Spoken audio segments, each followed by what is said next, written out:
I'm Brittany, this is Chuaning, and welcome to Gaywatch, where we watch gay things. Today, we continue reading Volume 9 of Erha. A very pleasant volume so far. I couldn't even say that as a joke. We're on page 219 for chapter 285, which is called The Phoenix Scorches Across the Sky. Excuse me, The Phoenix Scorches the Sky. I'm not nervous. You're nervous. I also only have one mug of my good friend Mike's lemonade that I got when I swung by his place left. So the whole stream, I only have this to go on. So we've got fingers crossed for a few different things for this stream, some of which much more important, but still. So, we usually read for a couple of hours. We take a break around halfway through. We get through, these days, 40 to 45 pages, but today I think it's more like 38. And previously, oh no, let me stall the previously. Before I get into the previously, there's a link down in the description box to trigger warnings, should you need them. There's also a link down to the public Gaywatch Discord. It's an evergreen link. You can hop in whenever, and that is where more queer, bookish danmei conversations are happening. Now I have to tell you the previously. So, previously. Shui Daddy is dead. Shui Jingyong is dead. We all knew it was coming. But did that make it hurt any less? Not really. We're fairly certain that Meihan Shui is actually Meihan Shui and OG timeline Meihan Shui. Either that or he's twins, which we all agreed in the book chat earlier would be the funniest possible answer to that. Shui Meng is definitely gonna wind up in Tianyan Pavilion getting sentenced to death for what he's done, unless Madame Wang can single-handedly fight everyone who's in the hall right now, which she's currently trying to do. I'm really optimistic about the outcome of these events, guys. But also, Chu Wanning should be on his way to Xisheng Peak with Mo Run's body. So anytime he wants to swoop in and save the people who are left is okay with me, except not because Shui Jingyong was like his only friend. We good? That a nice, lovely recap? Nice and joyful? All right. I have never read this before. So I'm just as new as the new readers. And this is very much a reading, reacting, screaming, chatting situation. More so than any kind of formal audiobook. So, chapter 285. The Phoenix Scorches the Sky.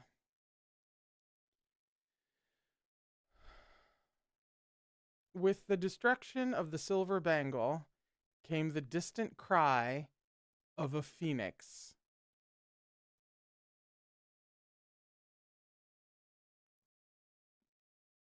Tongues of flame sprouted behind Madame Wang in the shape of gleaming plumage.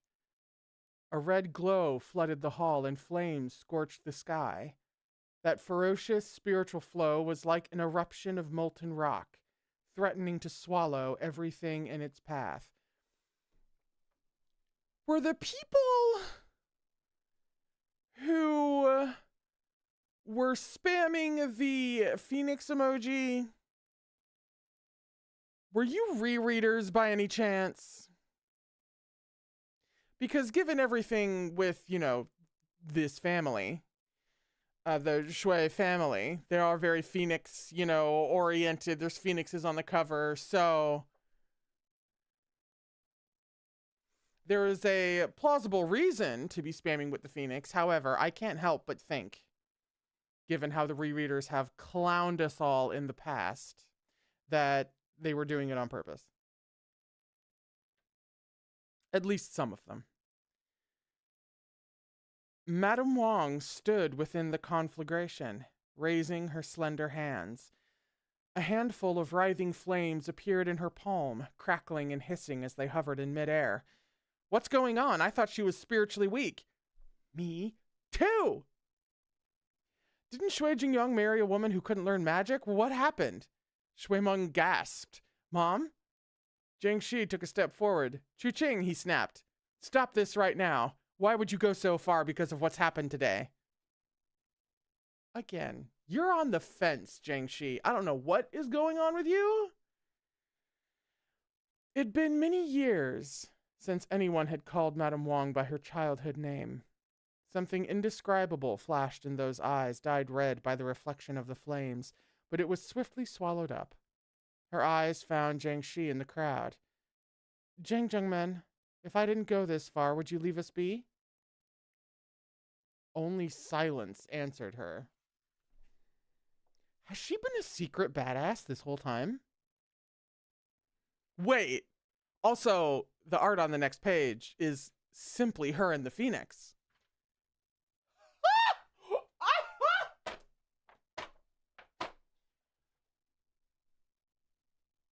Bitch. Whoa.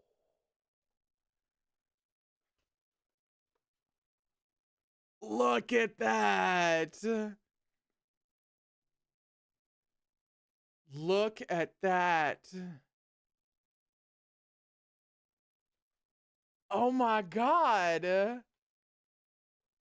Also, I have a new light, by the way. I have a new light that's only kind of halfway, mostly-ish set up. So all I really care about for today in this stream is that my face has light on it.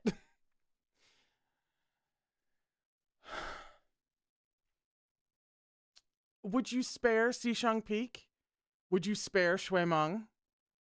Jiang Shi clenched his jaw. Just stop. We can still talk things out. No, I think by the time that the fiery Phoenix has risen up and swathed everyone in flame, I think that's past the time for convo. Madame Wong shook her head. You've already cut out my heart. I already lie dead on the floor of Loyalty Hall. I won't let you destroy me a third time. Chu Ching. Jiang Jiamen. This ends here.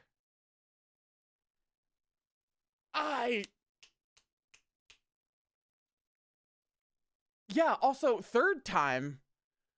And for a third time, I can't process anything about anything. I don't know. I couldn't tell you.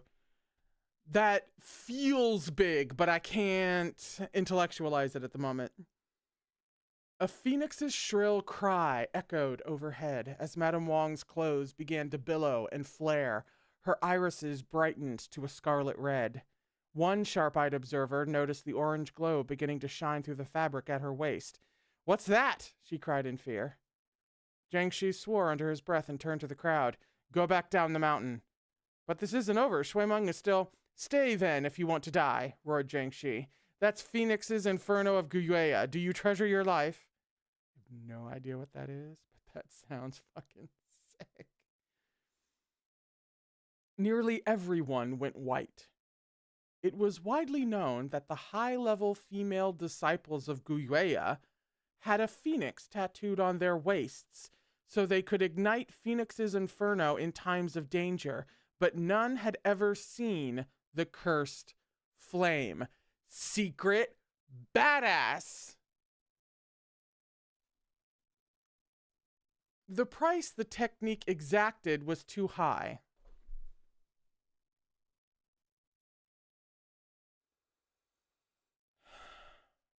Well, it was fun for exactly a page.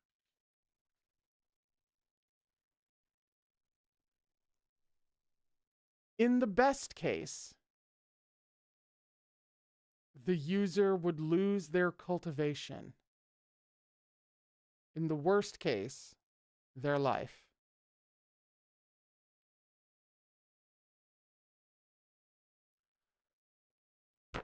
So, it's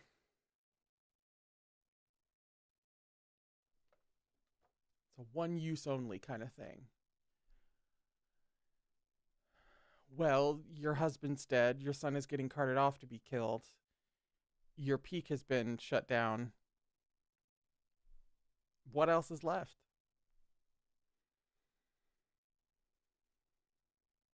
The cultivators poured out of Loyalty Hall like kicked dogs, pushing and shoving as they fled the mountain on their swords. The thick tension filling the space drained away, leaving the hall nearly empty. Aside from Xisheng Peak's people, only Jiang Shi remained, the ribbons in his hair whipped in the wind as he turned back to look at Madame Wang. Your core can't take it. He narrowed his brown eyes in something like bewilderment, or perhaps rage, or grief. Igniting Phoenix's Inferno with your volatile core? You might have protected your son today, but what about in the future? If I didn't ignite Phoenix's Inferno, I wouldn't even be able to protect my son today. The flames roared higher and higher around Madame Wang. This cursed flame was one that could never be doused once summoned. It could only burn itself out.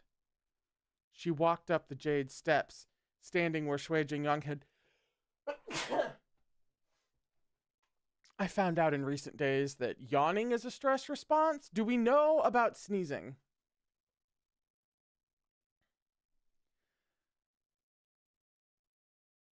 She walked up the jade steps, standing where Shui Jingyang had grinned and laughed 1,000 times. Her scarlet eyes swept over the amassed disciples and elders of Xisheng Peak. My sect siblings, she bowed. Jingyang and I both believed that what Roner said before he left was true. The pressure from the sects today and the dealings of Tianyin Pavilion are suspect indeed. I trust after witnessing this, you all have some idea of what is true and what is false.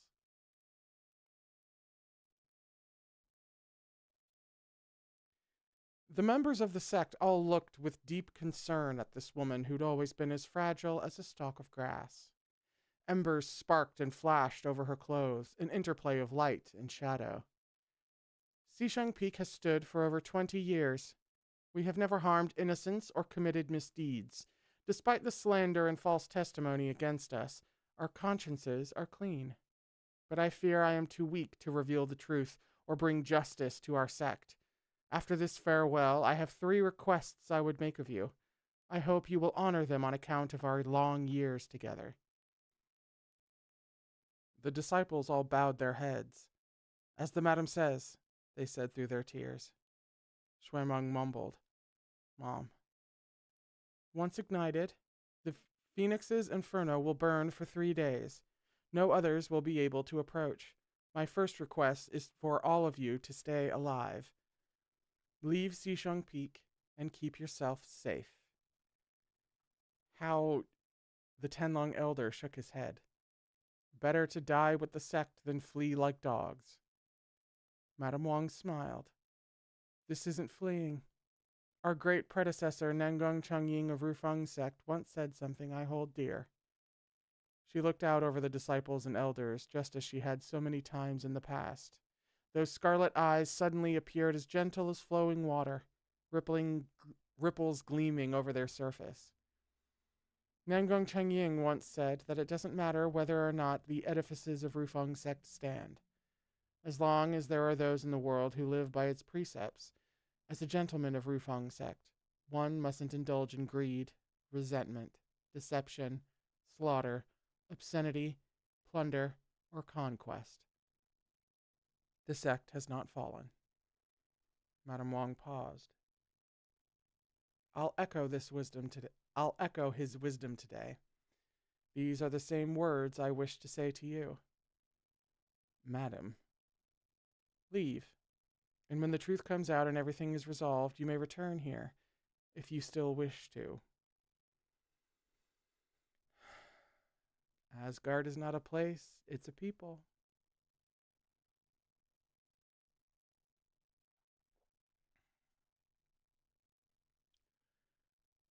No one in the hall could say a thing. Only the youngest disciples continued to cry, their tears soaking their sleeves. Madame Wang continued. As for the second, I ask that you please not make trouble for Ran-Er or Yu-Hung. I believe they had reasons for their actions, and I believe Ran-Er did not lie.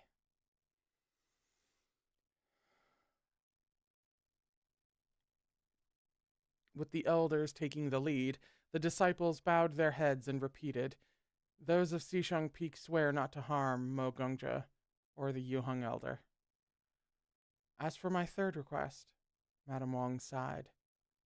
I'm afraid the space-time gate of life and death will, as Ran-Er said, open very soon. At that time, she paused, as if unsure whether what she asked was right or wrong, but eventually she pressed ahead. I ask that you please protect the people of the cultivation realm. The Tianlong elder's temper, always quick, flared at this. What have those faithless beasts done to deserve our protection? Madam, you weren't here. You didn't see how foul they were. The cultivation realm is full of all sorts of people, vicious and cruel alike. Kindness is never guaranteed to be repaid. Madame Wang murmured. But when Zhengyang founded the sect, he didn't do it for gratitude or praise, but on account of his own convictions.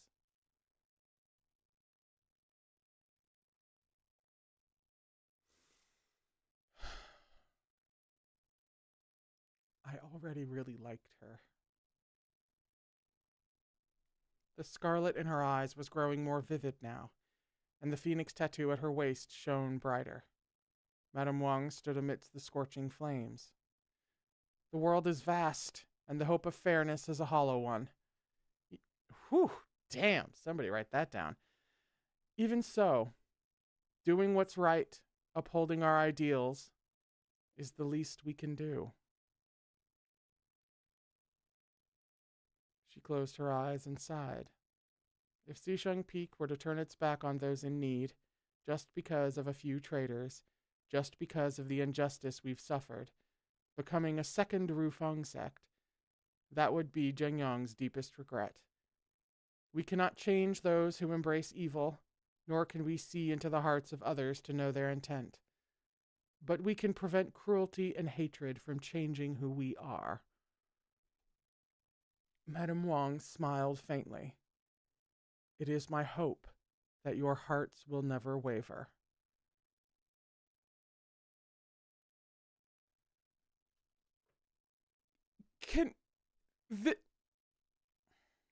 Can we project that speech onto buildings? Can we put that on the sides of buses?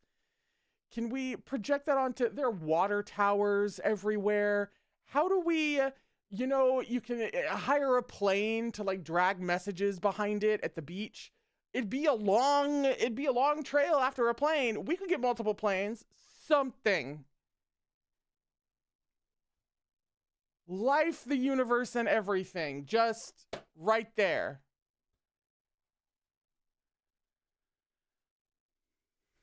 With that, the blaze roared up to the skies.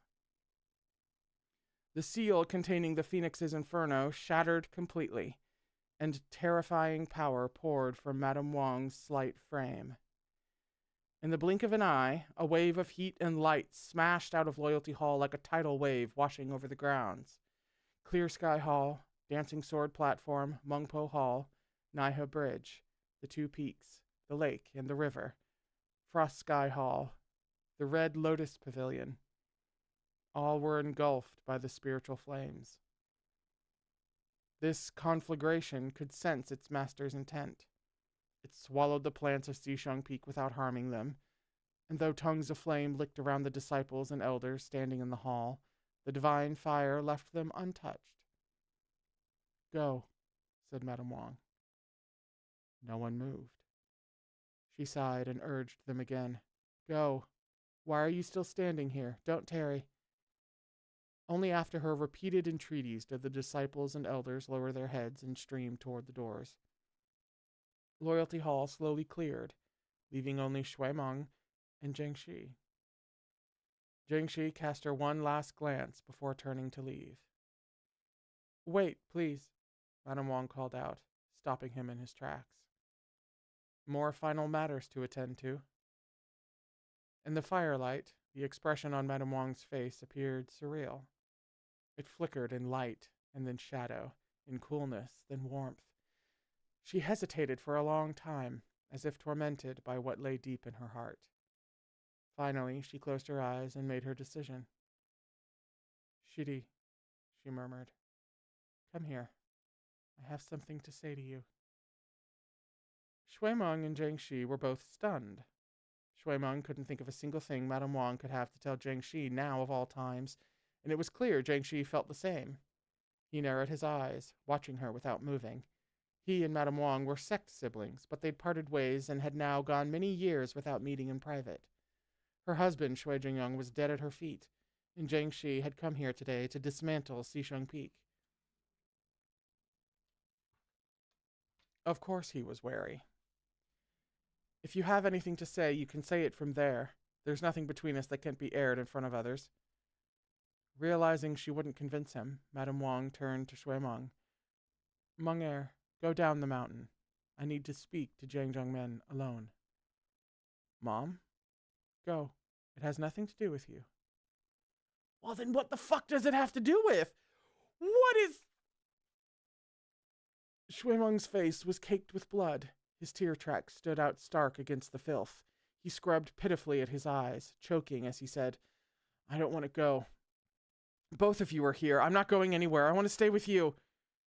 Madame Wang sighed. If you won't go, wait for me at Frost Sky Hall. Once I'm done speaking with Jiang Zhongmen, I'll bring your dad over. She was already in bad shape. Blood seeped from the corners of her mouth. She frowned and coughed, voice soft. Be good, Meng. Shui Meng shook his head over and over, wiping at his cheeks, but even he knew that having ignited Phoenix's inferno, his mother hadn't long to live. The way he shakes his head over and over while wiping at his cheeks like that, that's so young to do. That's like what a child would do. He's a child in this moment.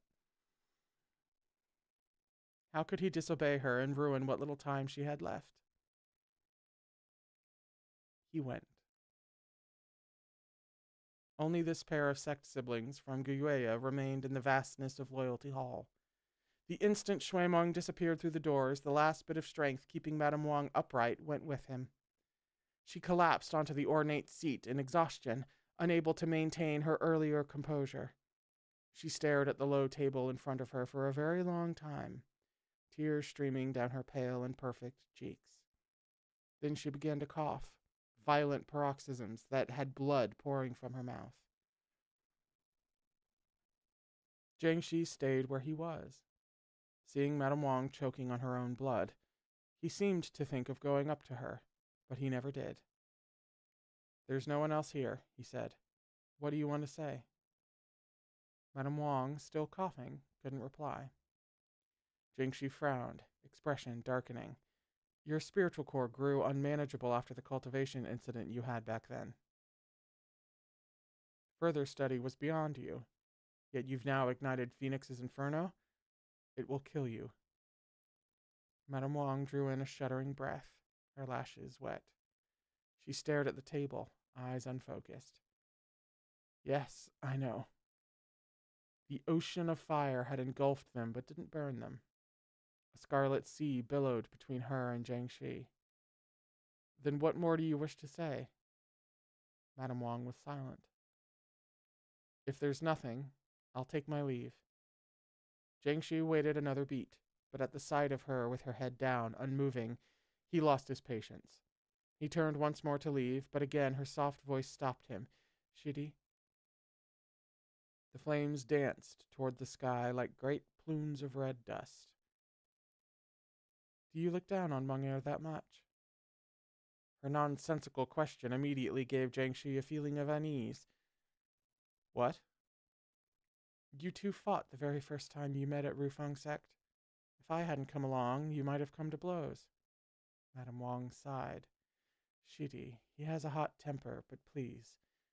He's much like you were in your youth. Don't argue with him.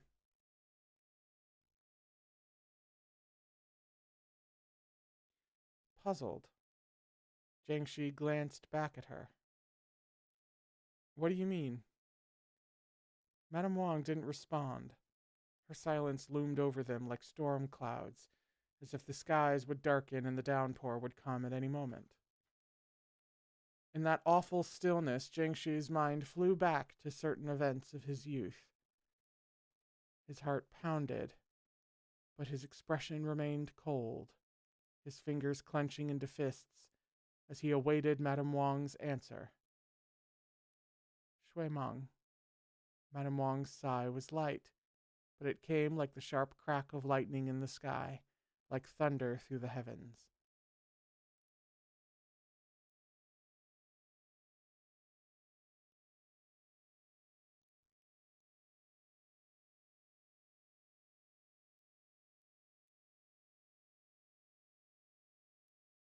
You and Shui Meng are very alike. Do you understand, Shidi?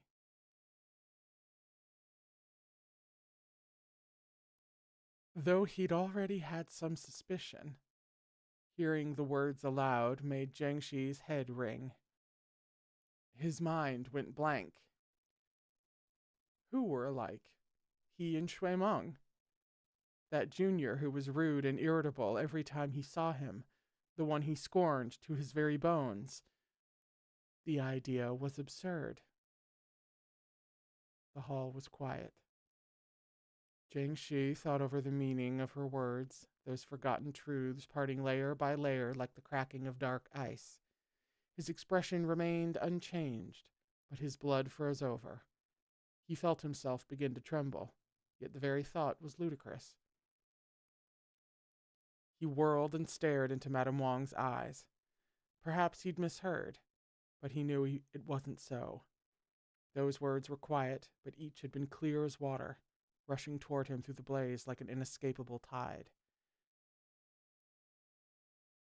Jiang Yichen. Madame Wang looked up, her lashes sodden with tears, and her dark eyes fixed on his.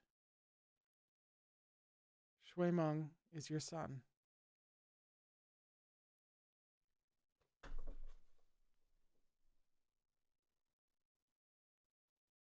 That's the end of the chapter.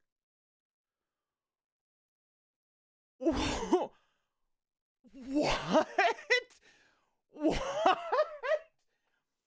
I remember I forget how long ago, but I remember there being discussion of like a couple of different theories about Shui Meng's dad not being Shui Jingyang and about his dad being someone else. I think there were a couple of different theories actually. And it was one of those times where I just, heard the theory, but not any of like the reasoning behind it. So I just knew that that was something people thought. I didn't know why. So I didn't know how valid or not valid it was. What do you mean?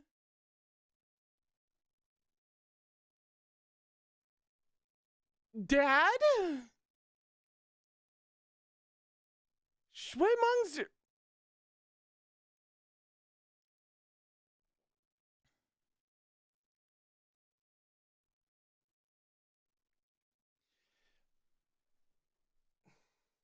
Listen.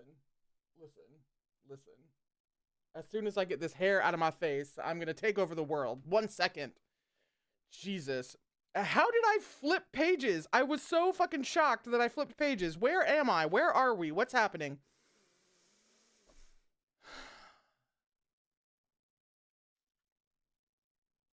We're on page 229 for chapter 286, which is called The Lover and the Lost.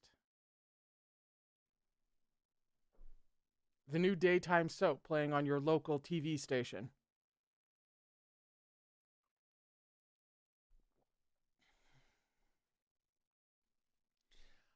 I I that yeah. So apparently we're getting the download. We're getting the information as I smack the keyboard. We're getting context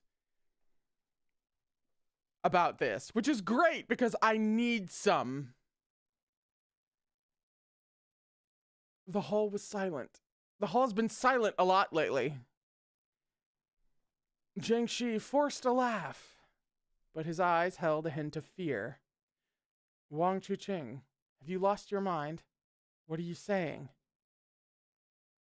Called her a name that she hadn't been called in a very long time.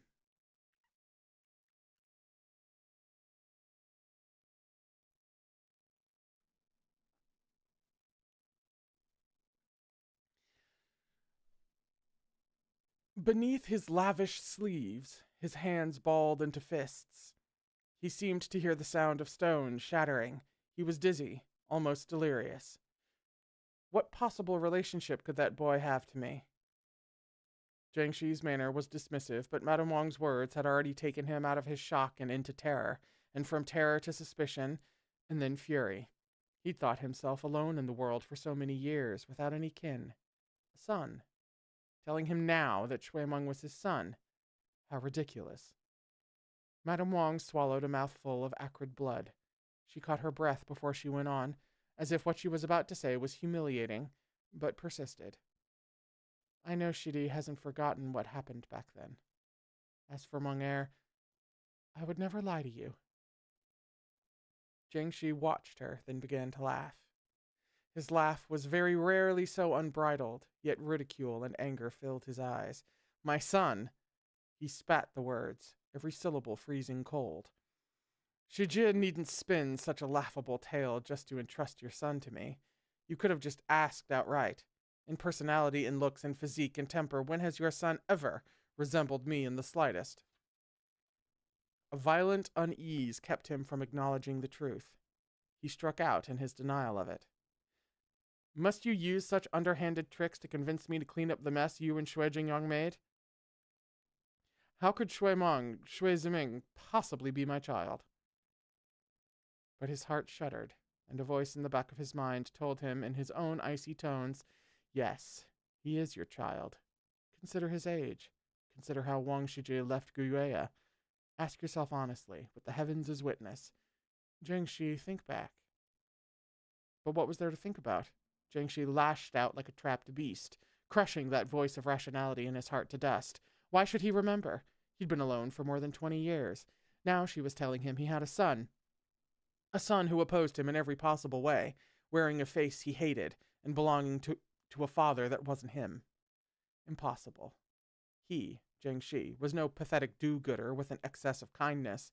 He'd never be a brainless fool. He wouldn't fall for it. He wouldn't believe this nonsense. He wouldn't. Shui Huang. Madame Wang spoke into the silence. It was as if all the light went out of the blazing room. Jiangxi felt himself plunged up into a pitch-black night, caught in an unknowable void. Never in his life had he felt so lost. Madame Wang's gaze was heavy on him. Shui Huang, she said again. What do you mean? His bloodless lips trembled. Shidi, murmured Madame Wang. You know what I mean. And he did. Shui Huang was his holy weapon. Though others could make it react, no one else could summon the true strength his holy weapon possessed. Save for his kin, whom Shui Huang would gladly obey.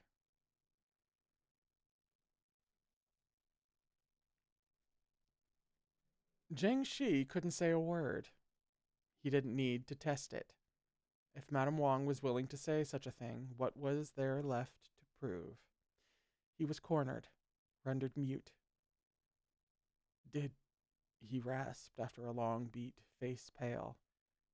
Did Shui Jingyang know?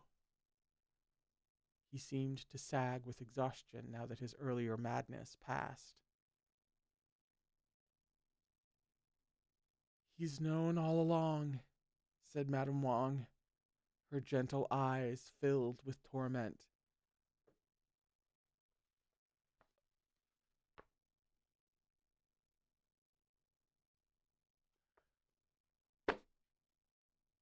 He's known all along.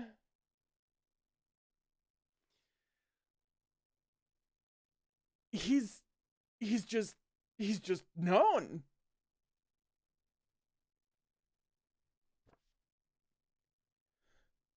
What what do you That's a scene break. Did I say that was a scene break? That's a scene break. We're totally about to go into a flashback. I needed more than one mug of lemonade for this. Ugh.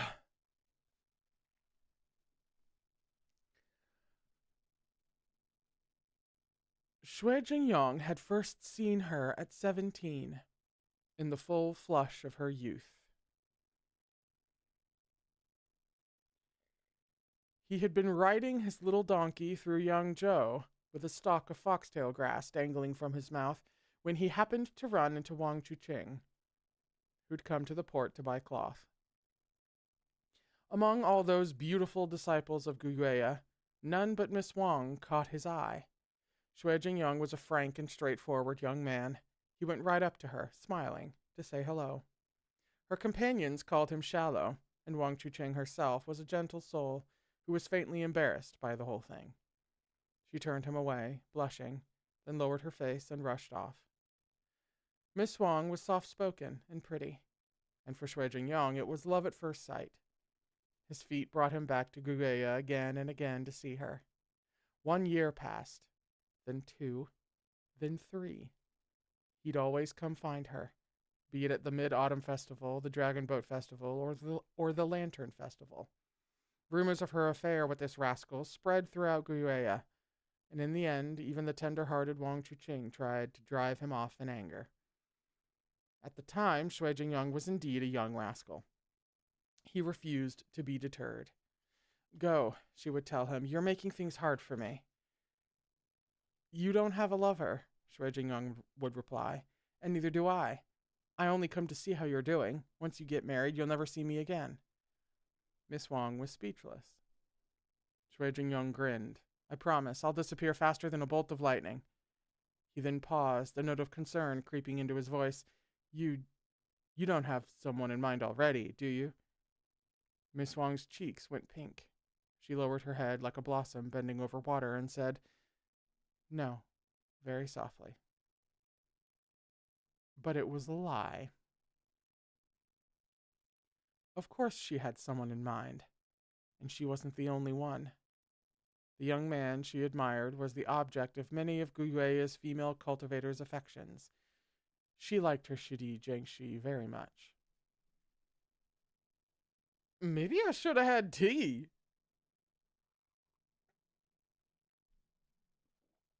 All the disciples of Guyue knew Jiangxi was scum. Within his generation, he had the most handsome face, the finest skills, the most mesmerizing voice, and the most untouchable heart. Those to whom he deigned to speak found him aloof and acerbic, but nevertheless he was strong, vicious, and gorgeous. Shining stars like him collected girlish hopes by the bushel, but Jiangxi valued girlish hopes about as much as he did pig offal. He cherished no one. When women offered up their hearts, he scorned them for their chatter, and when men offered up theirs, he called them freaks. Wow! An equal opportunity asshole! Jiang Yuchen lived in a world of his own and hurt people with oblivious ease. Like many of her sex siblings, Wang Chuqing had always carried a torch for Jiangxi. She knew her looks left something to be desired, and she was older than him to boot. She never dared take the step of confessing her feelings. After all, Jiangxi had never accepted any woman's affection. When others praised him, he ignored it. When others fawned on him, he didn't care a whit. If anyone ever mustered the courage to confess, he cursed them out until they ran away in hopeless tears. You know, you take the assholishness out of this, and this sounds terribly asexual.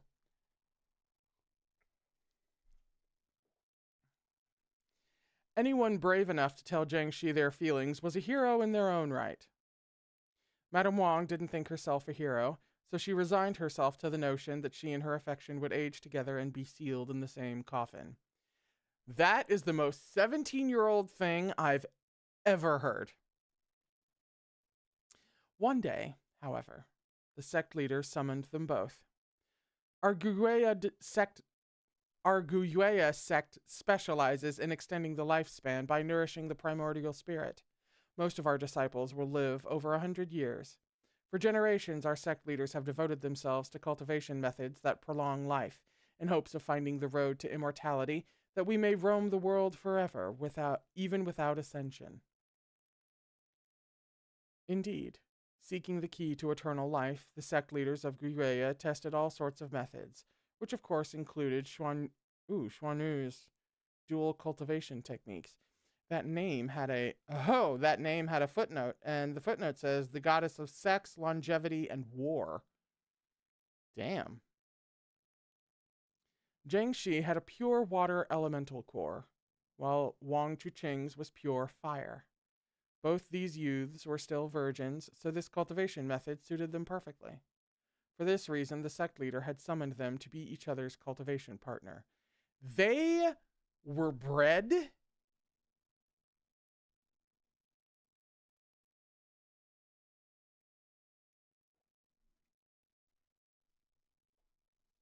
Never mind, I did need lemonade.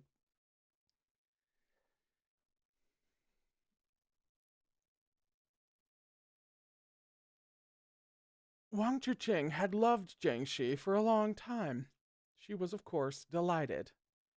Jiangxi felt nothing in particular. He was entirely focused on cultivation and despised such trifling matters as love, which he found irritating as well as useless. How were there so many fools in the world suffering from unrequited affections? He couldn't fathom it. Now that is deeply asexual. That is Eroace as fuck.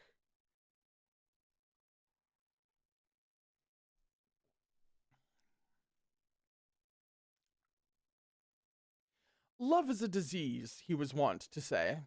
You'd better get yourself checked out.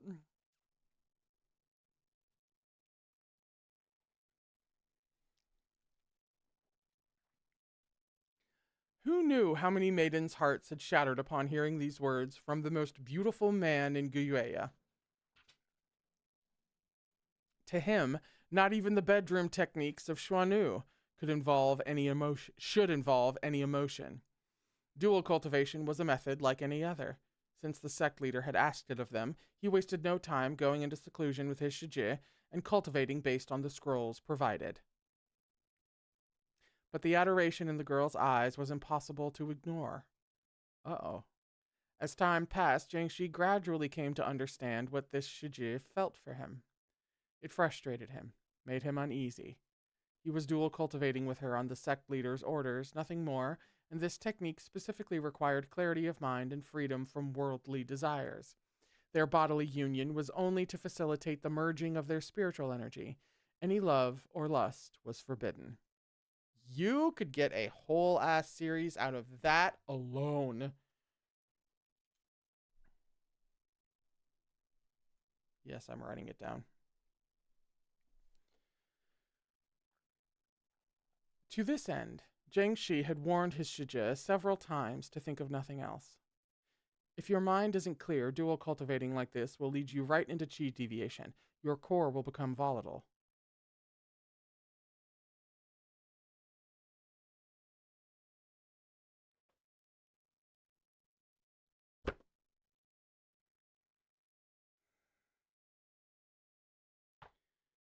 This is what made her fucking...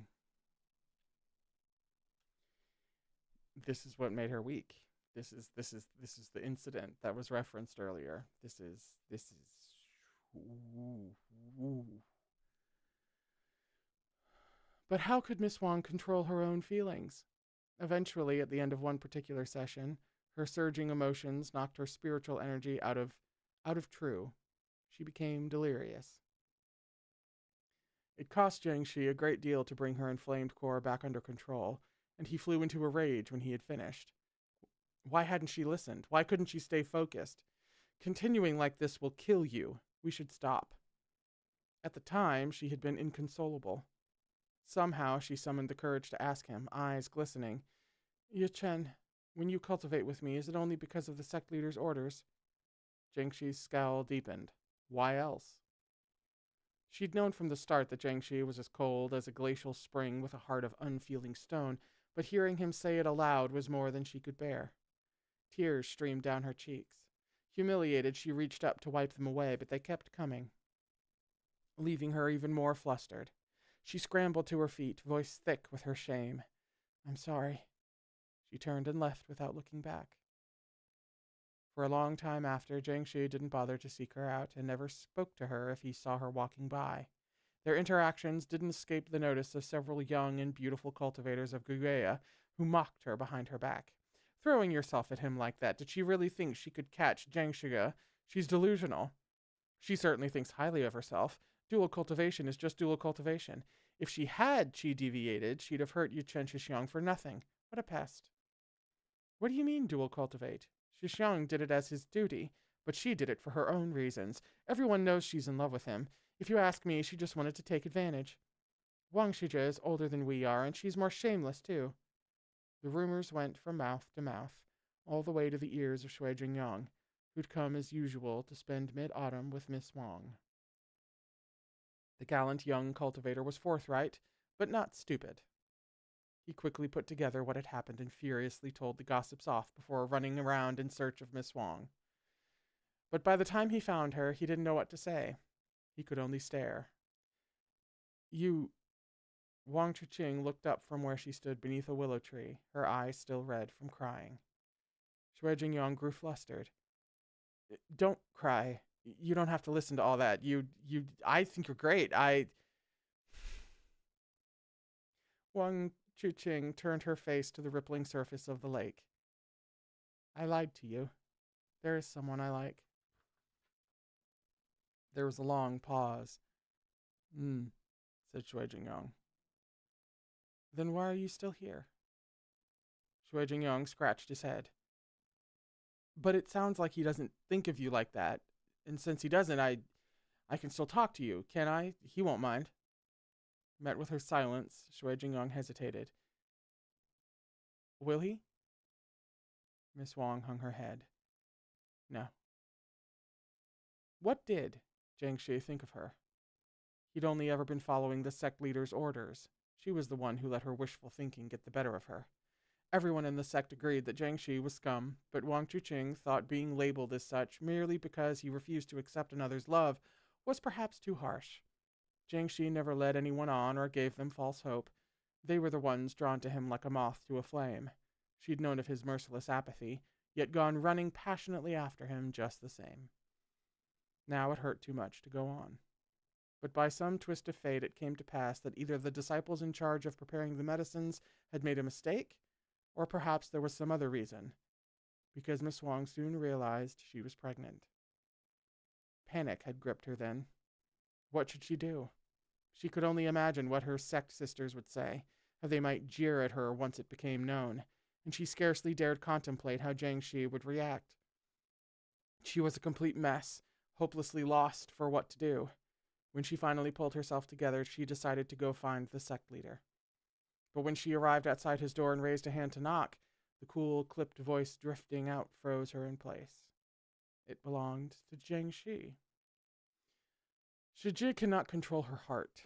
Her core is growing more and more unstable. Now even the smallest spell throws her spiritual energy out of control. I'm afraid continuing will hurt her. I ask the sect leader to please retract the order. I cannot dual cultivate with her anymore. Oh, Xier, what if you talk to her and there's no use in talking? I've told her the same many times. There's nothing I can do. She simply isn't suited for this cultivation path. Chuqing's heart is too easily swayed. Then what are you proposing? Asked the sect leader. If no one can clear their mind of worldly desires, I will no longer cultivate this path. The sect leader sighed. I understand. You may go.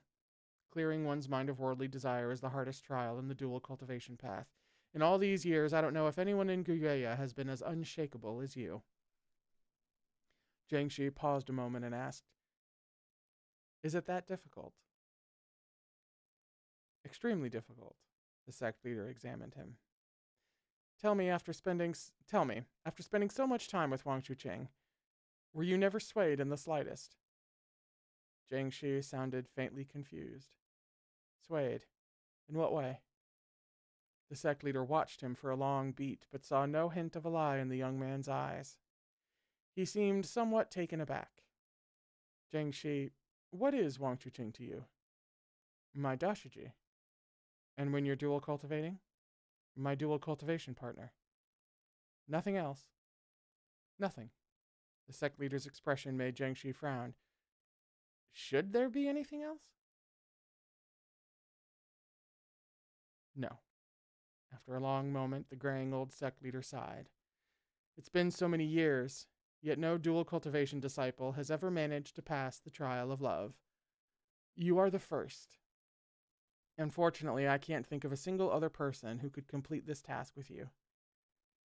Neither Jiangshi nor the sect leader knew Miss Wang had overheard their entire conversation. If she had held onto any hope or illusion before, their talk chilled her to the bone and wiped out her remaining pride. She felt pathetic. How could she stay in the sect after this? How could she face anyone? She'd nearly buckled beneath her sect sister's mockery as it was. If they learned she'd fallen pregnant with Jiangshi's child. The thought made her shiver. No, she couldn't stay in the sect any longer. She fled Rainbow Isle that very night. You didn't elope with Shui Jingyang?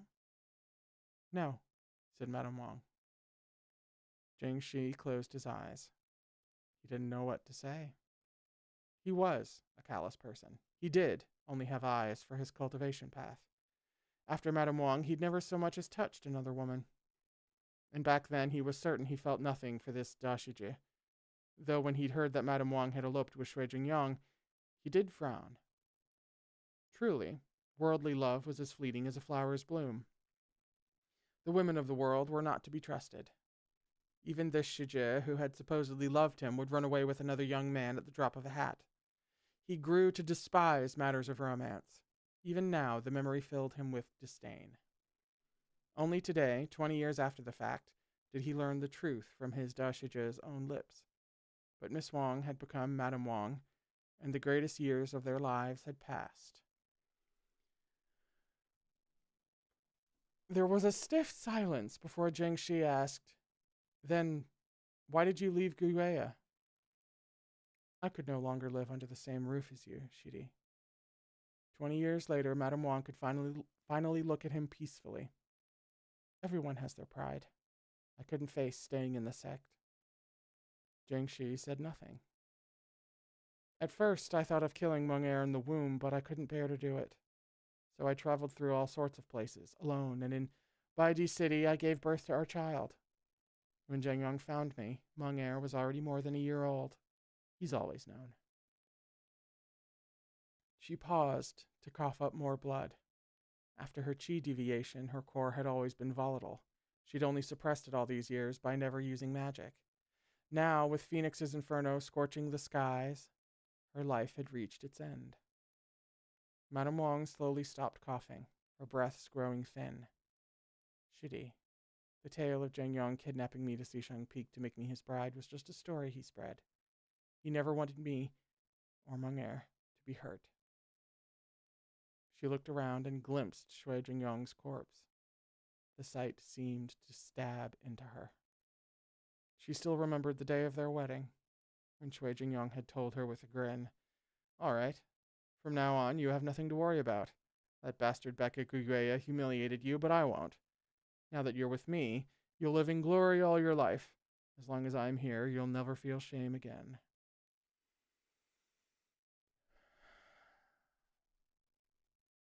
Madame Wang looked away, shaking. A gentleman's word was his bond, and Shui Jingyang had kept his all his life. By his side, she had never had to put herself out in the world. She had always been protected. The tears she wept, the shame she felt, the blood she shed, All of it came after his death.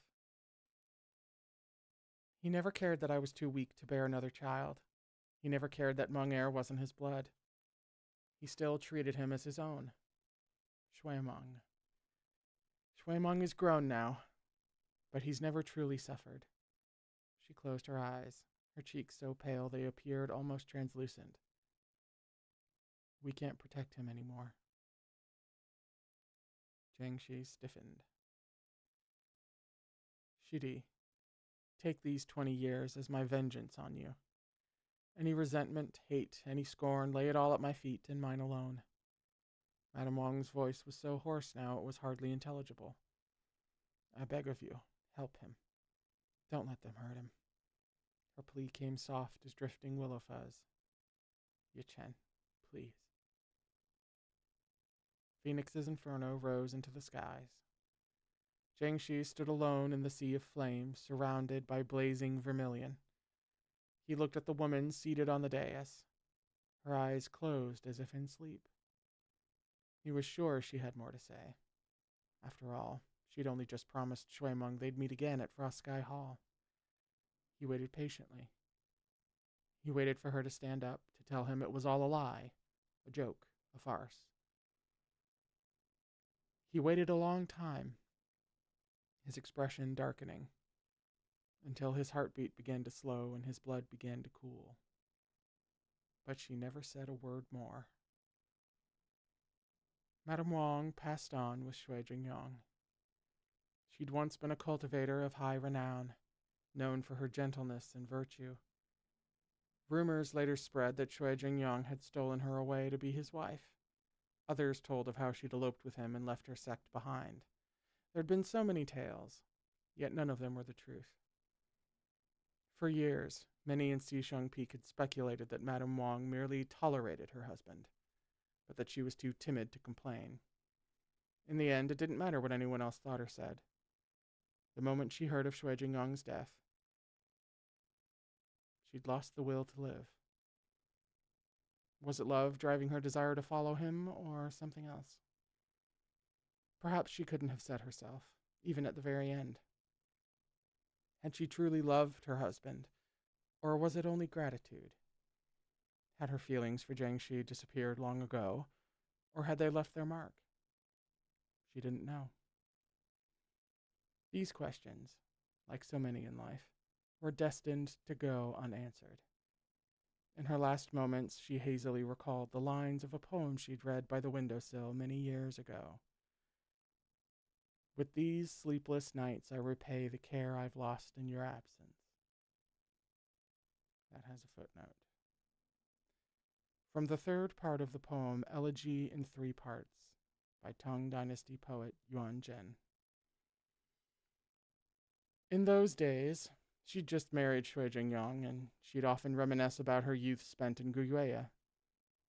She looked up from her book and gazed out the window.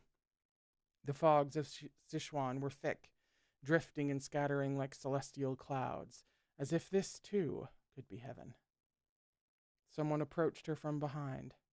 In her distraction, she almost mistook him for Jiangshi, but then a coat was draped over her shoulders. The dream shattered. Jiangshi would never care whether she was cold or hot. Madame Wang turned, her face framed by the light of the candle and the misty mountains beyond.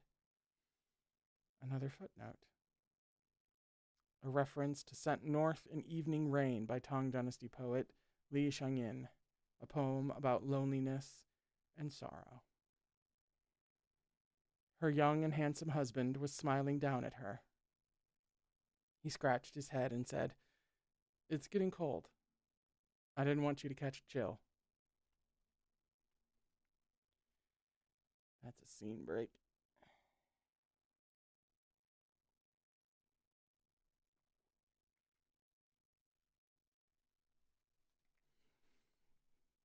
What do you say? What do you say? What could you possibly say? I, being the hopeless romantic bitch, choose to believe that she grew to love Shui Jingyong. not just out of gratitude. But then again, I'm the hopeless romantic bitch around these parts. So.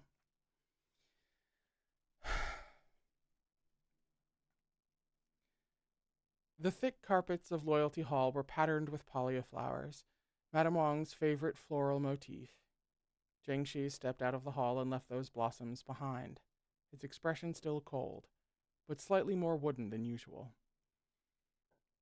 As he pushed open the creaking doors, wanting to be gone with all haste, he caught sight of the figure standing just beyond them, pale and motionless. Shui Ma. Gah! It did that fucking thing again, where it's the end of the chapter, but it just so happens to come at the end of the page, so it looks like there's another page, but there is no other page, because it's the end of the chapter.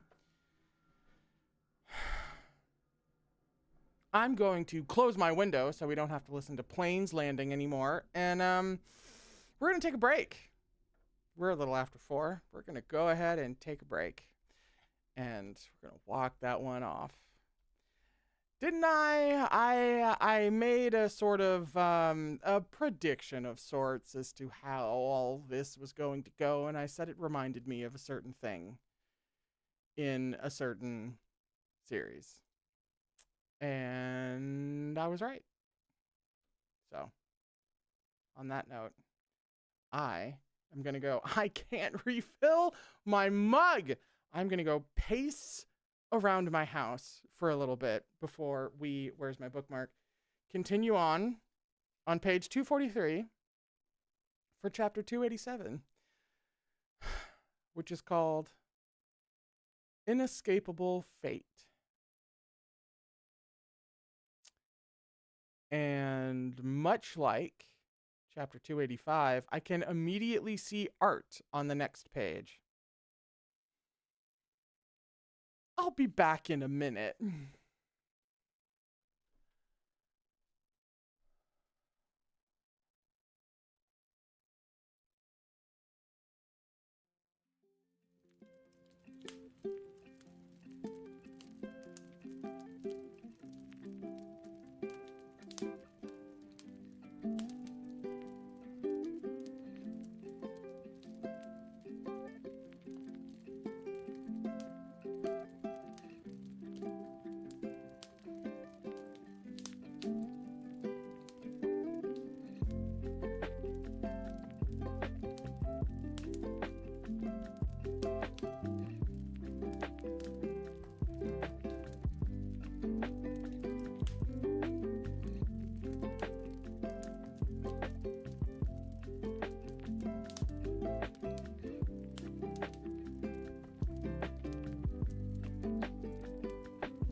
Welcome back. We say goodbye to yet another parent in danmei as we head into chapter 287, which is called Inescapable Fate.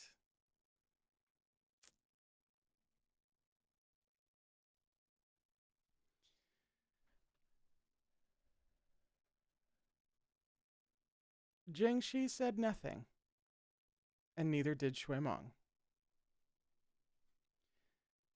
After a long silence, Jiangxi spoke. Since you already heard everything, I don't have to repeat it, he said, stony-faced. I hadn't gotten that impression. Had anyone else gotten that impression? I sure as shit didn't. I just thought he was standing outside there and there's like roaring fire going on. And he was just standing there because like he didn't actually want to leave his mother and so he didn't do what she said. And he was just like standing there because he was like, no, she's like about to die. And he was standing there and he was silent because as he was standing there, she was dying. That's what I thought. I didn't think he just overheard everything. What do you mean he just overheard everything? When Shuimeng made no reply, he spoke again. Go prepare for their burials. Burials. I can no longer speak. Burials, according to Xisheng Peak customs. Jiangxi turned away, refusing to look at Shuimeng a moment longer. Your mother entrusted her orphan to me. I'll wait for you at the foot of the mountain. Shuimeng twitched unconsciously. All the hot blood in him seemed to have been sucked away. Even moving his fingers took everything he had. He strode into the dim depths of Loyalty Hall. In the firelight, the blood on the carpet was no longer so vivid, but Shui Jingyang still lay on the ground. Without his ever-present grin, his face looked more aged, his wrinkles more prominent. White dusted the black at his temples, while Jiangxi still looked less than 30, forever frozen at the peak of his youth. Shuimeng took a few more steps, then came to a stop. You can go. Jiangxi turned and saw Shuimeng's lonely silhouette. I won't accept you, said Shuimeng. You're not my father. He slammed the doors shut. After a moment, Jiangxi heard the agonizing sound of Shuimeng's hoarse and terrible sobbing coming from inside. If the art is a sobbing Shuimeng, I don't want it. Okay, good.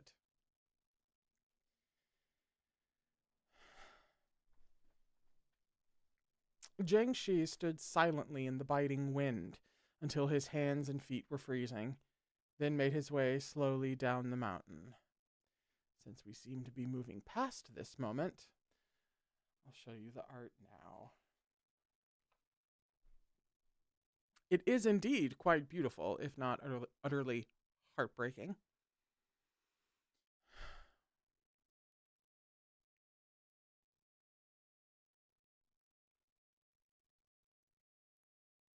Is there a manhwa of this? Or at least yet. I'm assuming there's going to be one at some point. See, there is. Thank you, Henry.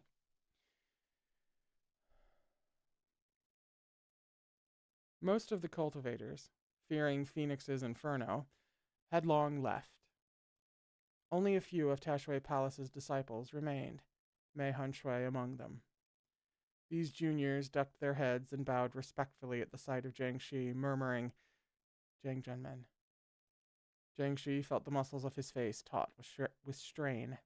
He pursed his lips, looking around until he caught sight of Mei Hunshui. Still here. Waiting for an old friend came Mei Hunshui's refined and dispassionate reply. Sorry, that happened so fucking quickly, I did not register it. Nobody fucking move. We're gonna relive that again. What the hell was that? What's happening? What's going on? He pursed his lips, looking around until he caught sight of Mei Hunshui. Still here. Waiting for an old friend, came Mei Han Shui's refined and dispassionate reply. He won't be coming down for a while, Jiang Shi replied. I'll wait, whether it's an hour or a few days. I've nothing else to do anyway. I'll stay right here. He paused. Jingmen, the palace leader left a message for you. I'll just stay and wait for him. Also, an old friend. That is some OG timeline bullshit. An old friend. Please. They banged in both timelines, I'm just saying.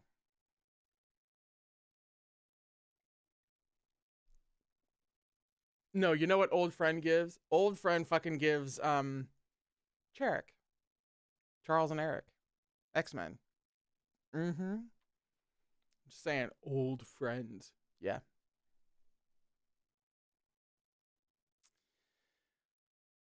Frustrated beyond measure, yet unable to vent it, Jiang Shi asked in clipped tones, What is it?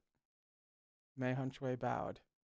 The palace leader has elected no longer to obey the godly descendants of Tianyin Pavilion, nor to work with the sects of the upper cultivation realm. As the leader of the great sects, Jiang Zhengmen needn't consider Tashui Palace in future matters requiring consensus. Jiang Shi's face was unreadable. So you've decided to stand apart from the sects. It is terrifying indeed to stand alone. While Mei Han Shui's gaze, as ever, held a hint of a smile, fluid and charming, his expression was cool. But blind obedience to something like the gods is much more terrifying, I think.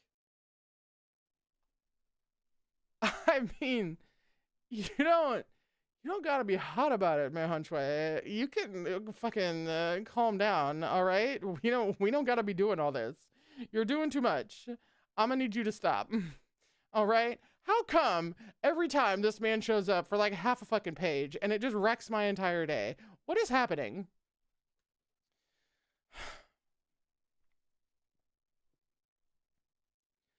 Jiang Shi stared at him. He felt inexplicable anger, disdain, frustration. In the past, when Nengong Lu had held this post, Jiang Shi had found his decisions absurd. Yet now that he'd reached the peak himself, he realized many things were out of his control. Had he truly wanted to punish Moran?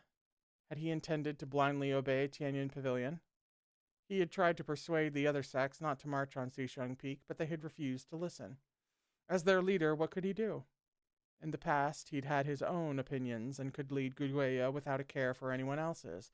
But now that he stood atop the dais, now that Guiyue was the world's foremost sect, he found he had nowhere left to turn, and no choice but to become the next Nangong Lu. He closed his eyes and left with a sweep of his sleeves. Mei Han Shui was nothing if not polite. He bowed toward Jiang Shi's retreating back and said lightly, This one bids Jiang Zhenmen farewell. I hope we shall meet again. Jiang Shi didn't answer. His robes of gold-patterned green fluttered after him as he walked off without looking back. When he'd first sat upon the seat at Spiritual Mountain and taken up Nangong Lu's legacy, there'd been nothing but rowdy shouts and applause beneath the dais. He'd been sure he would be different from his predecessor, that he could change everything that rankled him about the sects all by himself. He'd had ambition, passion, and goals of his own.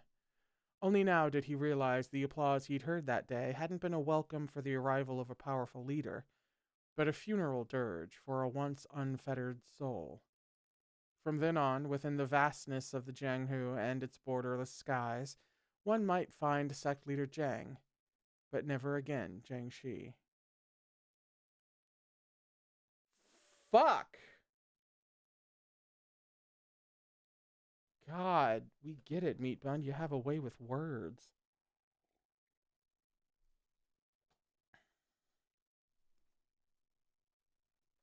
That was a scene break, by the way.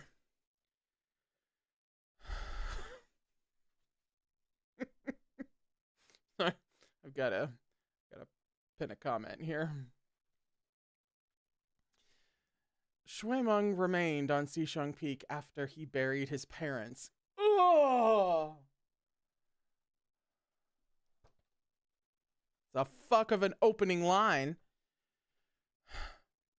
When the Phoenix's inferno died down, Mei Hun Shui went up the mountain as ordered in search of him.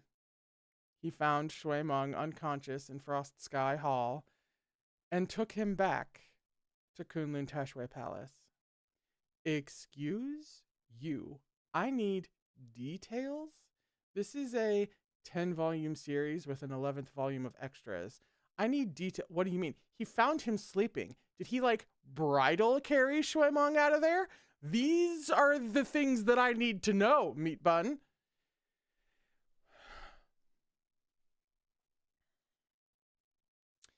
The master of Kunlun Tashway Palace had made it known that any future decisions made among the sects needn't be brought to Kunlun's attention, and that Kunlun would no longer bend to the laws of the cultivation realm. All ties were summarily severed. Tashway's Independence Day. Later, Jiangshi summoned the sects to Spiritual Mountain to discuss the recent matters of great import. He proposed that, instead of relying on the judgment of a singular party, critical cases should undergo 3 trials before they were settled. First, the court of law. Second, the court of the sects. And third, a court of commoners. You couldn't have instituted this just a little bit earlier? Wouldn't you just maybe? Who could have seen a situation like this coming?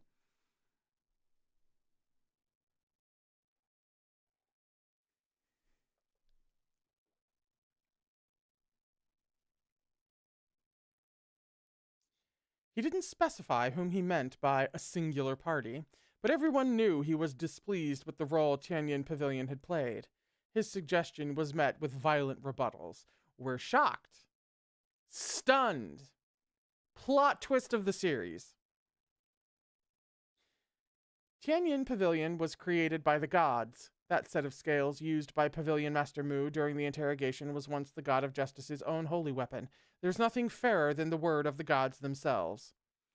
See, like, that's the problem, though, is that instruments are used by people.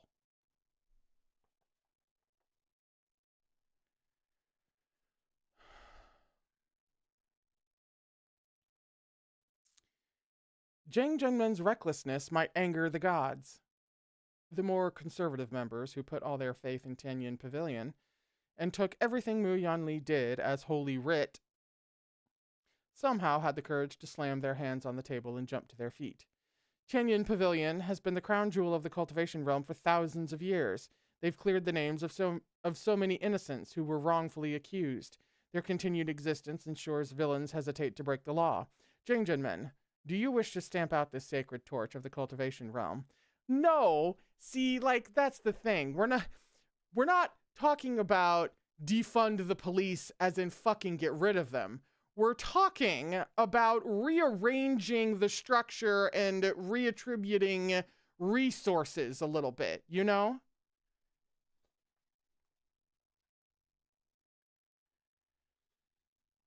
Do you all think Tianyin Pavilion is really so pristine and untouchable that they can do no wrong?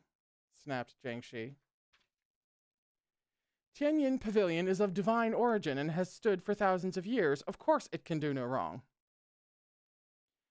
We cultivate in the hopes of leaving our bodies behind and ascending. If Zhang Zhenmen believes even the heavenly gods can err, why place your faith in cultivation at all? Well, now we really see that black and white thinking coming to the forefront there. It's entrenched in a belief system. Funny that this faction was too large. All of them fired up as they spoke in defense of Tianyin Pavilion, left behind by the god of justice. In the end, though his face went pale with anger, there was nothing Jiangshi could do. The matter was left unsettled. But a paper shield could never hide a fire, and the truth would always out. Damn. Far from resolving the chaos in the cultivation realm, the scattering of Xisheng Peak seemed to worsen it. You don't say! You got rid of the nice people who helped those who were less fortunate at no cost to those who were less fortunate and sustained themselves, and things got Worse?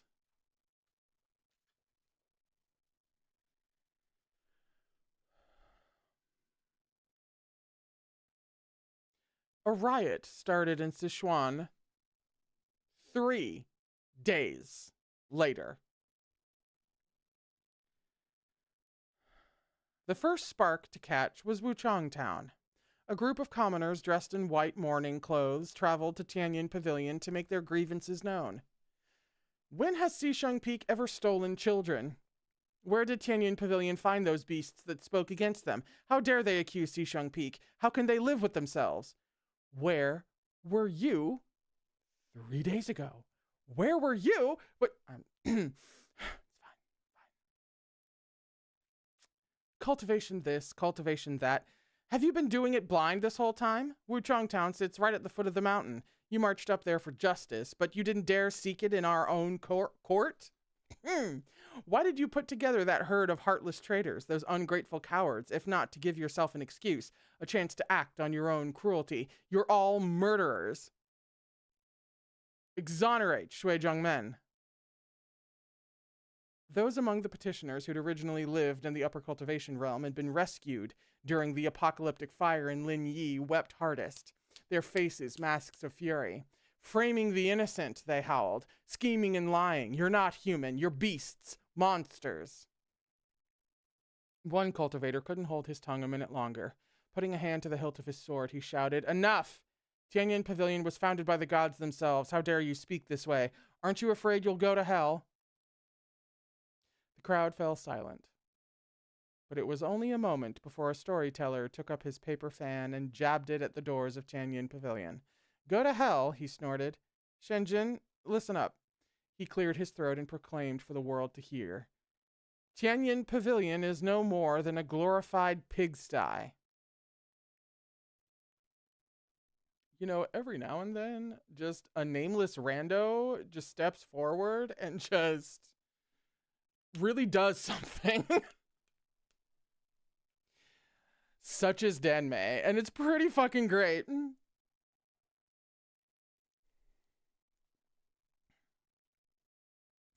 Everyone burst into laughter, clapping their hands in delight. One young master said, sighing in admiration, "Shangcheng, in all the years you've been telling tales, this is the most exciting one I've ever heard." "That's right. Tianyin Pavilion is a glorified pigsty." As the shouts rose in wave after wave, the cultivator's face twisted. He couldn't beat them up, nor could he curse them out. He froze, then swept his sleeves and left. The mob at the gates was composed entirely of commoners with no spiritual energy. Tianyin Pavilion thought nothing of it and let them shout themselves hoarse. Yet they hadn't expected so many to join them from all the corners of the land. On the second day, one of the disciples in the pavilion master's inner circle broke and brought the matter up to Mu Yanli.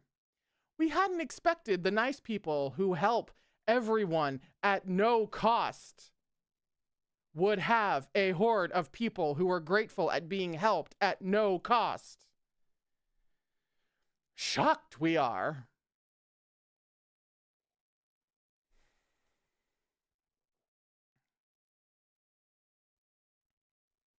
"Pavilion Master, the square is full of commoners here to speak on behalf of Xisheng Peak. Do you think we ought to say something?" Mu Yanli's face was expressionless. Shocker. "There's no need. These people will grow bored after shouting a little and leave on their own." "But there's already," the disciple stammered, at least 1,000 people at the doors." Mu Yanli blinked. 1,000?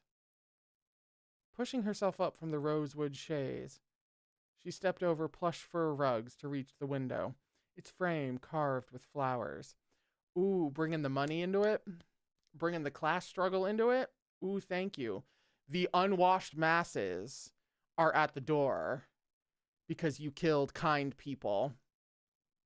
And now the rich Mu Yanli over here in Tianyin Pavilion up with the gods,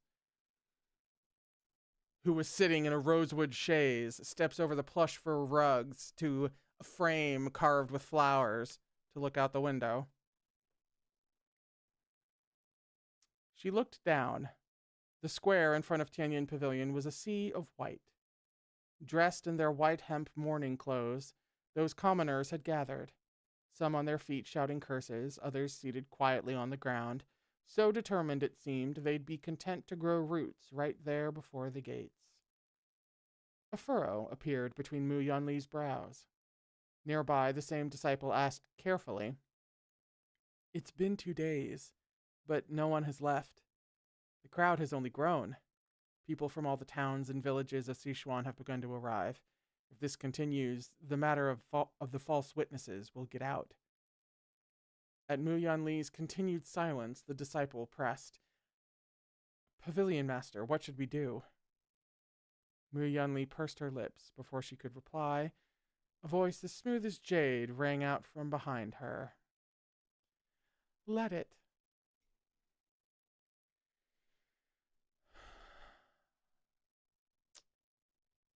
The bead veil tinkled and Shimei sauntered in. The disciple hastily dipped his head. "Senior Sage." Mu Yanli turned with a frown. "What are you doing here? I thought you were standing guard over Taishanjun." "The core fragments have merged into his heart, but he won't wake for a while yet." It's happened. It's happened. It's happened. The thing has happened. That is the last shred of sanity that I'm clinging to. The thing has happened. We have placed the Morun's core back into Taishanjun, and now we're just waiting for him to wake up?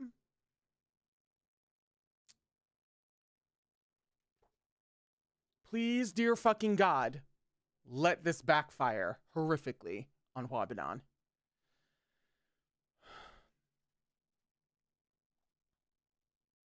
Shimei went to the window and glanced down. What a large group. They must have quite a lot of time on their hands. Sarcasm at a time like this. Mu Yanli's brow was creased with concern. Right now, all that's keeping them from rioting is the popular faith in Tianyin Pavilion. But who knows how long that will last.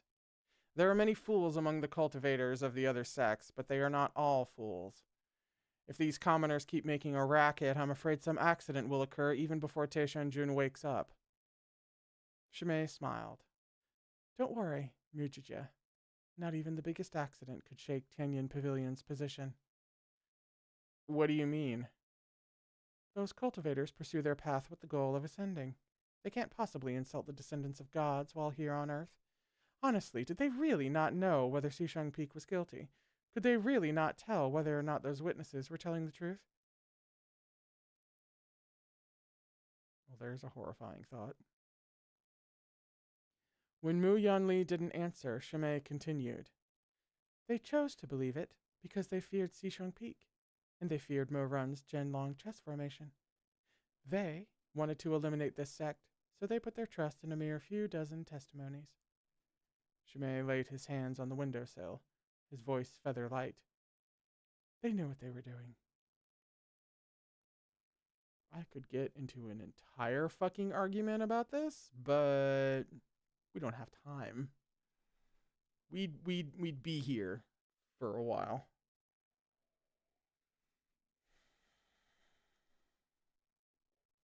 But, the disciple responded, we can't just let these commoners say whatever they want.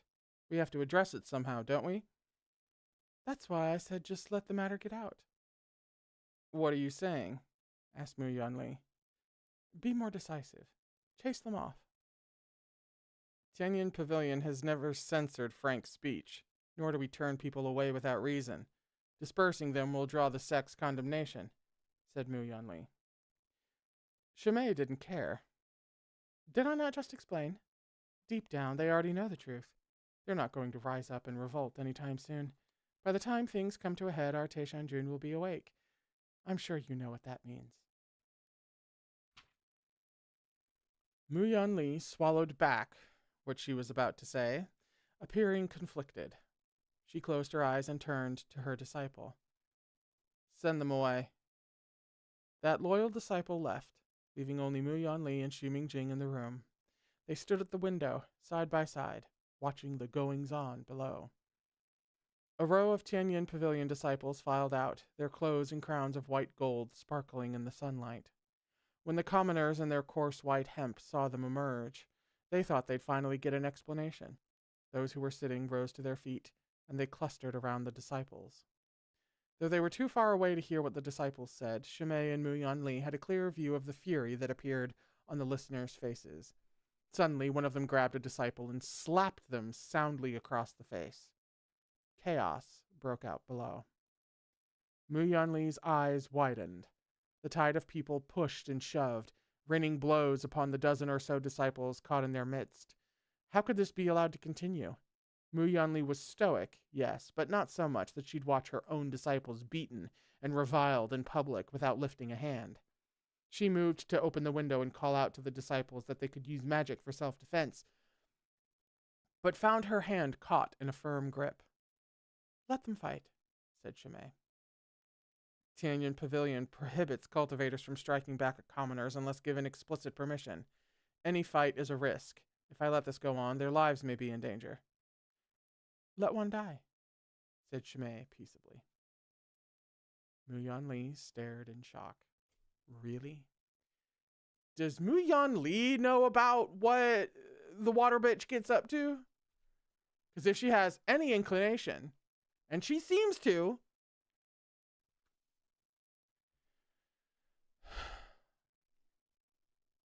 fury would strip people of their rationality, especially a mob this large ganging up on a lesser party.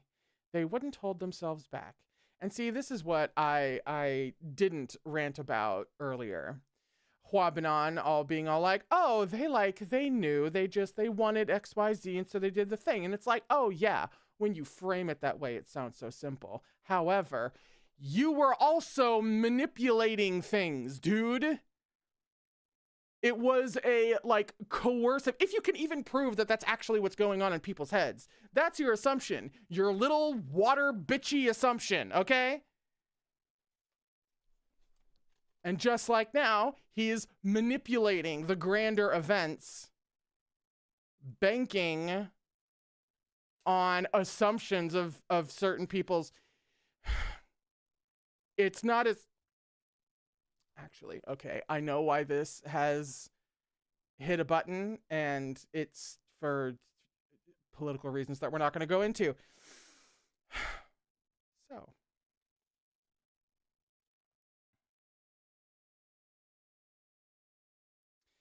Very soon, Mu Yanli saw the crowd freeze. They slowly parted around one of Tianyin Pavilion's newest disciples. So new, Mu Yanli couldn't remember the man's name. He lay on the ground in an ever-growing pool of blood.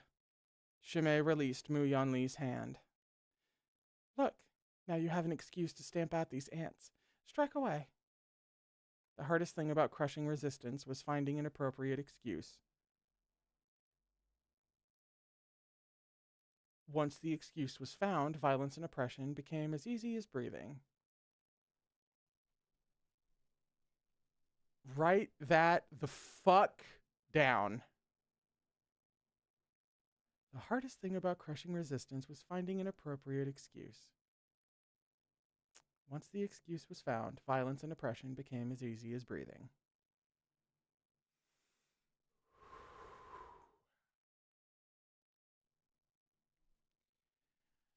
The doors of Tianyin Pavilion crashed open, and disciples poured out, all of them armed and shielded as they charged toward the defenseless commoners. The square descended instantly into madness. The disciples cut through the mob, dividing the crowd up before bringing their swords down for the slaughter. Shouts of condemnation, screams, and furious howling all melded into one cacophonous roar. The commoners ran, shouted, and attempted to band together for protection. But none turned to flee. Cease this at once, a disciple bellowed, or don't accuse Tianyin Pavilion of being heartless. When has Tianyin Pavilion ever possessed a heart?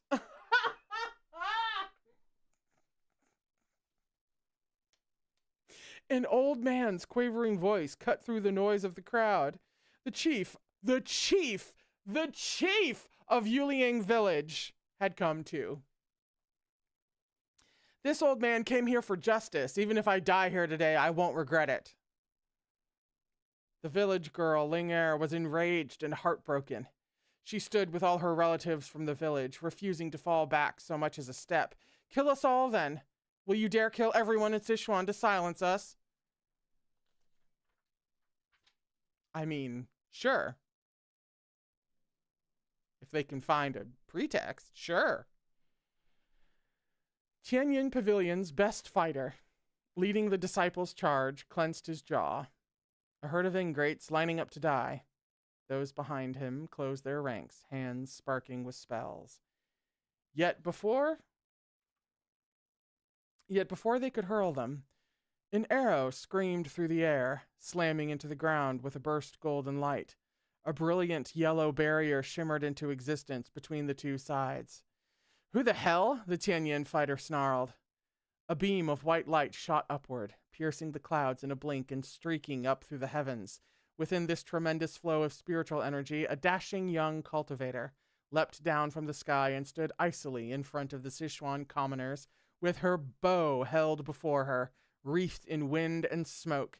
Behind her, a fey wolf, the height of 2 men, stood facing the wind, white of fur and gold of claw, eyes scarlet as he bared his teeth and growled. Shimei narrowed his eyes. Yuangshi. Bitch gets an entrance! That is how you show up! An arrival befitting a legend. Thank you!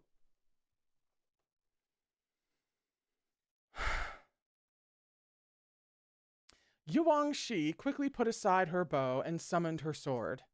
She stood alone, whipped by the wind, her beautiful eyes fierce and determined. You again? Someone from Tianyin Pavilion recognized her and glared. Leftover scum of Rufeng sect. Without a word, Yuangshi took a step forward. I knew you were trouble when you insisted on bringing Mo Run water, the Tianyin Pavilion disciple continued. You were on Mo Run's side the whole time, just another villain. Yuangshi's sword sang from its sheath like flowing water. She narrowed her eyes. I believe we both know who the real villain is. But there is one thing you were right about. She paused. Yuangshi stands with Mo Zhongshe. Get you a fucking real one! That disciple scoffed. Yuangshi, don't tell me a woman like you wants to fight us on your own. She was already furious about what had happened to Xisheng Peak. Flames leapt from her eyes as she slammed her sword down in front of her. That overpowering spiritual energy plunged the sword, not a holy weapon, but merely an ordinary blade, deep into the stone, a long crack snaking out across the ground. She gritted her teeth. I've had it with the lot of you. Stop saying woman this and woman that all the damn time. And that's on feminism. Yuangshi had almost always been humble and conciliatory in front of the cultivation world. This was the first time anyone had ever seen her rage. Listen up. Every inch of Yuangshi's body was wound tight. She stared at those men like a hunting panther, yielding not an inch. Xisheng Peak treated Rufeng sect with dignity in our darkest hour, and brought the people of Linyi safely out of the inferno. Now, even if Xisheng Peak is gone, as long as Yuangshi lives, these people will come to no harm. My hand's starting to hurt. I've been snapping too much. No one in Tianyin Pavilion had fought Yuangshi before. They had no idea of her true strength. Thinking her nothing more than a teary-eyed maiden clinging to her young master's sleeve, they scoffed. Little girl, do you know what you're saying? You want to protect that flock of balding chickens by yourself? You really think you're something special, but do you have the skills to back it up? Find out for yourself. She threw the sheath in her hand aside, metal flashing like frost. Yuangshi said no more. With a snap of her fingers and a long-legged leap, she landed astride the Fey Wolf, as light as a swallow in flight. Leaning down, she wrenched her naked blade from the ground and charged at the disdainful Tianyin Pavilion cultivators. At the window, Chimay placidly looked down at the chaos below, his pale lips parting as he snorted. I never thought I never thought I'd get to see the goddess of war from the past life again. To think she'd still be forced down this path after everything. Goddess of war? Chimay was silent a moment, looking down on Yuangshi with both pity and scorn. Jijie, look. In life, you might experience all sorts of twists and turns.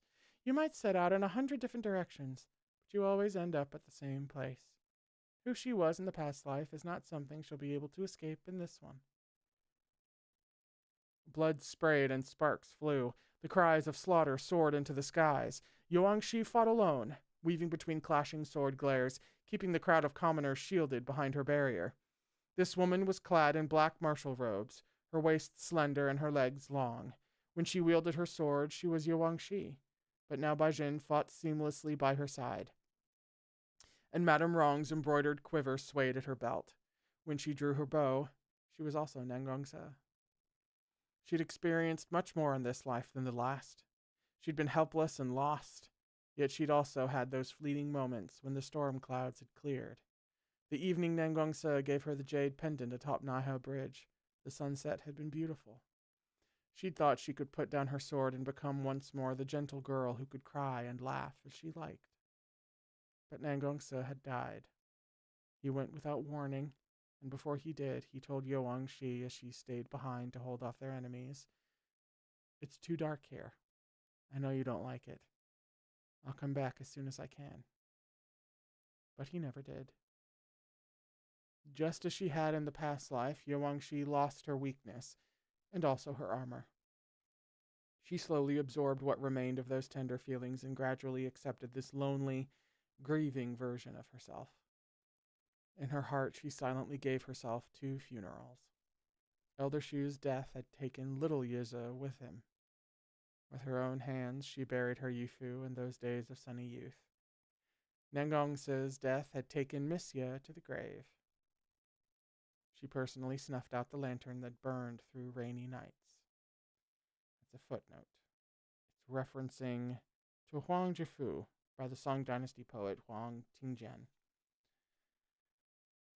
The god of war sealed the grave of the girl and of the woman. She'd return to Tianyin Pavilion as a lone fighter to battle the cultivators with her sword in hand. Chimay looked down at the fray, then turned to Mu Yanli. Send all of Tianyin Pavilion's best disciples out to meet her. This woman cannot be allowed to live. Mu Yanli looked back at him in shock. All of them? She's only one girl. This one girl gave even Teishanjun no end of trouble. Chimay smiled. If you underestimate her now, you'll come to see her strength in the future. The gates opened again, and the high-level disciples of Tianyin Pavilion streamed out. Yuangshi fought them off while maintaining the barrier at her back. The green crane ribbon of Rufeng's sect fluttered as she darted in and out. Mu Yanli had ordered her death, and so the disciples sought to kill her with every blow. One person couldn't possibly fight off such a horde, but Yuangshi gritted her teeth and refused to bow. With now Baijin at her side, they weren't yet overpowered. Send more. Chimay looked down upon the scene as if watching fish in a pond, or a barrel. Scanning the battle below, he spoke placidly. As many as you have to. Since she's come all this way, she won't be leaving here alive. On, over there. Mu Yanli cut him off.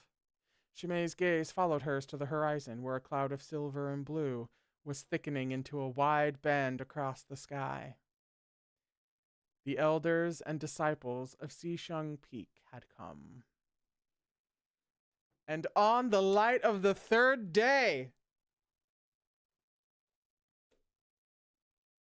Gandalf comes rolling over the hill.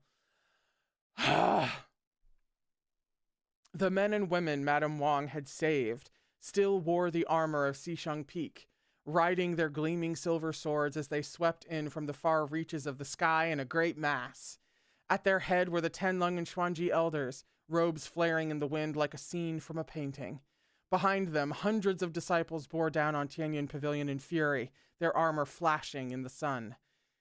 Is this how the so-called descendants of gods treat the weak and vulnerable? The Xuanji elder shouted. Fucking call out religious hypocrisy. I'm all right. I'm fine. The Tenlong elder had a darker, more volatile temper. Keeping his brown eyes fixed on the scene beneath them, he didn't bother with quips or pleasantries. 3 words expressed everything, his fury made manifest. Go to hell. Faced with these ferocious soldiers surging in like the roaring tide, Shimay's expression darkened. The sharp curve of his lips could have been a smile or a sneer. What blighted fate. Every great battle must first start with a duel with Xisheng Peak's people. He scanned the incoming wave of cultivators. Chu Wanning wasn't among their number. Where had he and Mo Run gone after he'd appeared on the sentencing grounds of Tianyin Pavilion? Mo Run's heart had been gouged too many times. It was unlikely he survived. But what of Chu Wanning? Was he standing vigil over Mo Run's freshly dug grave, or had he decided to reenact the past life by dying with him? Either option irritated Shimei. A faint unease stirred in his heart, and he turned from the window. Where are you going? Asked Mu Yunli, worried. To check on Teishenjin. Shimei paused. I'll think of something to help him wake faster. Once he's awake, the space-time gate of life and death will open once more. Then no one will be able to stop us. Slender fingers brushed over the Tianyin Pavilion talisman on the door. The entrance to the secret chamber rumbled open, and Shimei took the long steps down along the pathway, carved with ancient sigils, through 3 entrance barriers, and at last arrived in the depths of a stone room. A thin layer of ice crunched beneath his feet, and fog drifted through the air. A piece of jade inlaid on the blue-gray ceiling gave off a pristine glow. Beneath it, a freezing crystal coffin lay. Shimei came to a stop beside it, bending to study the man within. Teishenjin, Mo you, he murmured, eyes fixed on the light array on the man's chest. You've slept for so long. Isn't it time you awoke? There was no reaction from the man in the coffin. Teishenjin lay with his eyes closed and his lips bloodless. Your spiritual flow is unstable. Shimei placed his hand on Teishenjin's brow, scanning it carefully. He stared, thoughtful, at that handsome face. Having a bad dream? The sleeping man naturally supplied no answer. Eyes gentle, Shimei brushed a wisp of hair from Teishenjin's forehead. It was like he was gazing upon a godly weapon, soon to be complete. It might be your own spiritual core, but such things are bound up with the heart. I'm sure the merging can't be comfortable. His whisper was enchanted, hypnotic. Teishenjin, don't believe anything you see in your dream.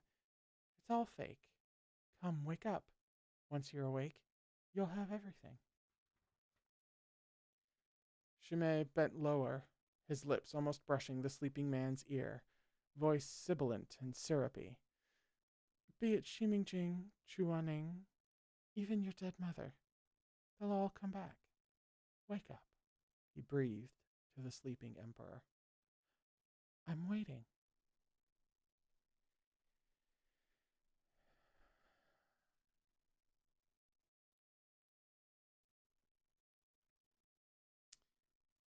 That's the end of the chapter. And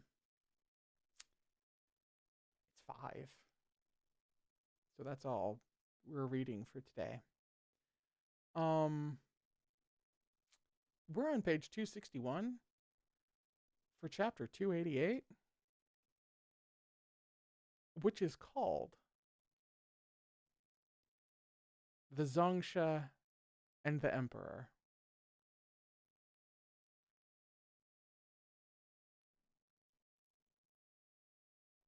Oh shit.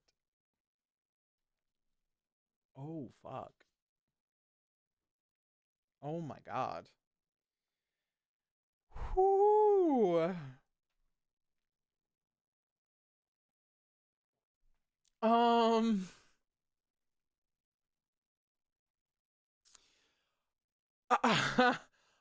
um.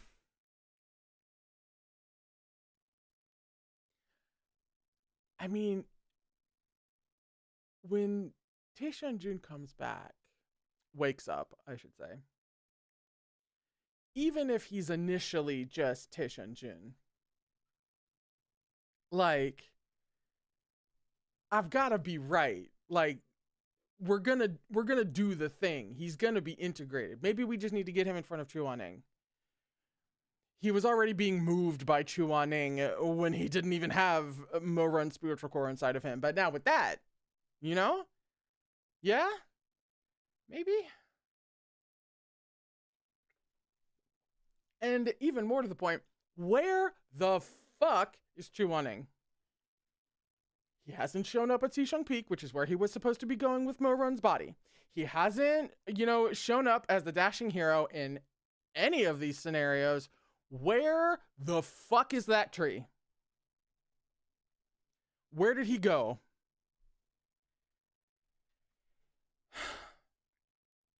Okay. Well, we got a Mei Han Shui appearance again. Although I've recently said that I was having, Mei Han Shui in the break room until he popped up, to like summon Mei Han Shui. However, is it just me, or has Mei Han Shui kind of low-key become a mascot of this series? This is deeply silly, but it feels nice having Mei Han Shui in the room. You know what I mean? So I might just keep that for whenever we're reading Erha, That might just be the new thing. I don't know. Okay. I'm gonna go. I read gay things on Tuesdays and Thursdays at 3, and we're starting to get towards the end of volume 9 now, actually, of Erha. I also have a chat about what we read at 2:15 p.m. on Tuesdays and Thursdays with YouTube members and patrons to discuss what we read. I may have just said that. I don't know. Shit's happening. So that's the deal. I'm very happy, at the very least, that it's a Tuesday and not a Thursday. Because if I had to wait 4.5 motherfucking days for goddamn the Zongsha and the Emperor, I'd be fucking spitting blood. You'd think I was a cultivator. I would just be spewing. Anyway, I'm leaving. I'll see you in a couple of days for more of Erha.